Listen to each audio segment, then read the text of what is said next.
Well, another day and more rumors and questions about the Liv Golf PGA Tour potential merger. And there's really no clarity at all. And it leads me to one opinion that I think we could potentially see play out here. Now, the most recent reports suggest that Liv and the Saudi investment fund, it's really not Liv, it's really PIF that the PGA Tour is negotiating with to be a huge investor in this merger. And apparently they had meetings in New York. They've apparently made a little bit of progress as of late. Tiger Woods has been very much involved. And yet, the last few days you get more headlines and Rory McIlroy comes out, even though Rory probably shouldn't be commenting on this at this point because he's had so much to say. But he says, it seems that we're at a point where there's a lot of Liv guys who just don't seem to want to make this work. There's a lot of PGA Tour players who seem to not want to make this work based on some of the give back and some of the things that they don't want to see happen.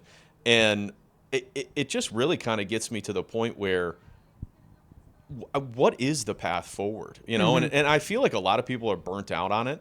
I do, even though we're going to read about it at least and just kind of monitor it, because at the end of the day, it's best for the fans to get all these top players, the best players in the world, playing in all of the same tournaments as many weekends as humanly possible throughout the year. It's the best thing for golf, best thing for us as fans. But I just don't know what this is going to look like, because the latest report is that Jon Rahm's $300 million signing bonus, or whatever the heck agreement they had with him with $300 million guaranteed, people are asking him to give some of it back. That's the latest source content. And I don't know how you can expect any of these guys after everything, the way everything went down with Jay Monahan negotiating this behind all the players' backs, after so many defended and stayed with the tour. You can't go to guys like Dustin Johnson and Brooks Koepka and Jon Rahm and go, yeah, sorry, you guys are going to have to cut a check back, or you're going to have to defer some of your winnings on the PGA Tour in order to actually get your status back. If that's where we're at, and that's some of the stuff that's being discussed, I don't know how they get to a point where they make an agreement and they each have their important takeaways to get to a point where it's all settled. Well, if it hasn't happened by now, this has been, they want to announce this whole, God, what was this, over a year ago now, right? Yeah. Hey, we're all aligned and we're going to find a way to work together. And when he appeared on CNBC, it was like 2 years ago, I think, at this point. If it hasn't happened by now, I don't know if it will. And, obviously, you want to see the best players playing and competing together, and you really only have that now in majors. And I think the real thing that suffers with all of this Liv PGA Tour stuff is the Ryder Cup. And, this constant debate of, will the captains pick Liv guys? Will they be allowed to pick Liv guys? Whatever. As we currently sit, there's just no reason why guys like Brooks Koepka and Bryson DeChambeau shouldn't be on a Ryder Cup team, or the President's Cup team here. Or the Olympics. Or the Olympics. Why was Wyndham Clark representing the USA after Bryson just won the United States Open? Mm-hmm. What are we doing? Yeah. It's weird how the difference in status and qualification points and OWGR and all of that is just so muddied now by all of this. And you know what? I think they just have to find a way to somehow merge and come together. Otherwise, we're going to see guys keep going to Liv. The money's too good to pass down. And the money over there that fund has and that exists over there in general is just crazy. It really is. And it is monopoly money for them. So they're going to keep – you'd think they're going to keep shelling out money. But if they're not getting any return, if they're going to keep just shelling out all this money, I mean, I can't imagine these Liv events are making money. I can't imagine people are really buying merchandise. The TV deals, no one's really watching. 90,000 people, 89,000 people tuned in on Sunday. If the PIF, if they can just keep bleeding money, fine, and if that's what they want. But it seems to be that there's at least an appetite by guys like Tiger and guys over here to merge and get something done. But I really don't know what the answer is, because even from the standpoint of I think there needs to be an element of for the selective events, like maybe Olympics isn't because they have the rankings. Well, much does the President's Cup and the Ryder Cup. But for those team events and the selective events where there are captain's picks and stuff like that, I think there needs to be an element of common sense. where they're picking guys like Bryson and Brooks, and it's not just, and same for the Europeans with Rahm and whoever, but there needs to be an element of common sense where they're not just dismissing and, oh, these guys aren't eligible, whatever. That should happen. Now, it's a whole other discussion if you want to talk about, there needs to be a bar and there needs to be rules somewhere on how to get into these majors. Of course there does. And to play devil's advocate, in my opinion, is it the same type of golf? I mean, of course it's not. It's only 3 rounds. It's a shotgun start. Guys are starting on different holes. They're not even playing the course straight up. It's a sham. They're all starting at the same time of the day. Where on the tour you have, such a emphasis on the first wave and the second wave and how that can impact a tournament. It's almost a totally different sport. It is, I don't want to be too dramatic, but at that level, there's so many of these things that factor into it where it's nowhere near the same type of tournament, 3 rounds versus 4, again, shotgun start versus not. So the team I understand that makes sense but doesn't make sense. Yeah, I understand not, being able to just in a uniform way say it's the same golf and they need OWGR points. I don't know how you really give them official world golf ranking points. Agree. I don't. Look, I think the biggest sticking point is the loyalty factor. I think that's why Tiger's gotten involved. I think that's why Rory's pissed.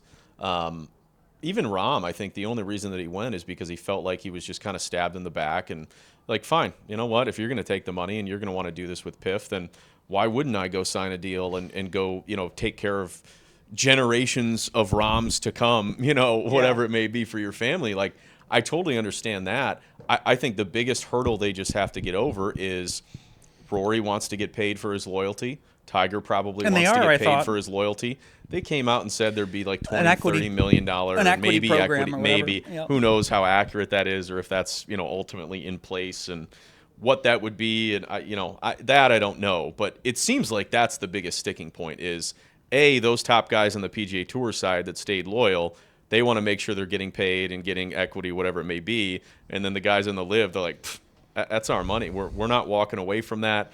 We're not doing give backs. And you just have this back and forth, which again, as far as the fans are concerned, no one wants to see these guys argue over money. They want to see them argue over putts or argue over a drop or, like things like that. I wish there was matters. Still some sort of element of being able to participate in the events you want to participate in. Yeah. If there was still some sort of status they could get on the PGA Tour. I know a lot of these guys are now playing the DP World Tour because they want to get the points and all that. But I wish that they could somehow play in more events. Again, whether that's an exemption or a common sense type decision that these events should be making, that's what they have to really figure out because, there's no doubt that some of these events are suffering from it. But at the end of the day, I still think there's so much more depth on the PGA Tour. I think a lot of these young guys that we've seen the past year with Dunlap and with Clanton, Shipley, I mean, there's so many of these young guys that are so ready to play and the depth on the tour and we've never seen this before. Thorbjornsen or whatever's another one. We've never seen it before where you got guys in not even right out of college. You got guys in college that are competing and finishing top 5 or win, in Nick Dunlap's case, winning on the PGA Tour. It's really unbelievable to me, and I think that's only going to continue with that level of young talent coming out on tour. So, that's the benefit that no one really even thought about too. To all these guys leaving the PGA Tour was those young guys getting an opportunity and playing PGA well. Tour U and all of it. Right, there were just more opportunities, but B, just more spots. And you've seen a ton of the young guys take advantage of that. Look, I think the one positive thing that Liv has brought to the table is there's no doubt there's a bigger worldwide appetite for the game of golf. And I do think that some element of these tournaments in Singapore, Dubai, there's going to be more of them. And I think they can do bigger events on a worldwide basis. I don't think it's going to be called Liv. I don't think it's going to be a three tournament or 3 round, whatever. Like, I think the setup of all of it is going to be very different. But there's no doubt that there's a way to make this all work in addition to the signature events, in addition to obviously the major championships that matter. But the biggest thing is just making sure we have as many of the top 30 players, the true top 30 players, once the Now, OWGR gets sorted out. I think got to have them competing they also more. they got to control the schedule and control the calendar. For where sure. The NFL does such a great job throughout the year of whether it's the draft or free agency or the Super Bowl or the regular. They really control the calendar. And, with golf, people like you and I, sure, we want to watch it every week, and we'll watch all these tournaments, whether it's the 3M, whether it's the American Express, Pebble Beach. We'll watch Cognizant Classic, whatever, Rocket Mortgage. But every golf fan isn't going to watch all those. Mm-hmm. So I do think we just got to continue to figure out what are the big mainstream type events that can really help grow golf. And obviously the majors will always be a part of it. The players will. They're trying to get these elevated events more of a popular thing. The PGA, the FedEx Cup Fall, is not really a big thing at all. It's kind of a dead time. But I'm just curious how and which of these events on a worldwide scale are really going to be important, because I think we've seen the Olympics elevate to something that's now prioritized and cared about. The Ryder Cup and President's Cup always will be. What are those other few events throughout the year that we can really capture more of the calendar on, as opposed to just the majors? Yeah, no, that's a good point. I mean, again, the NFL has just positioned themselves perfectly. There's no off season. It's Right. like a day doesn't go by without major NFL news, 365 days a year.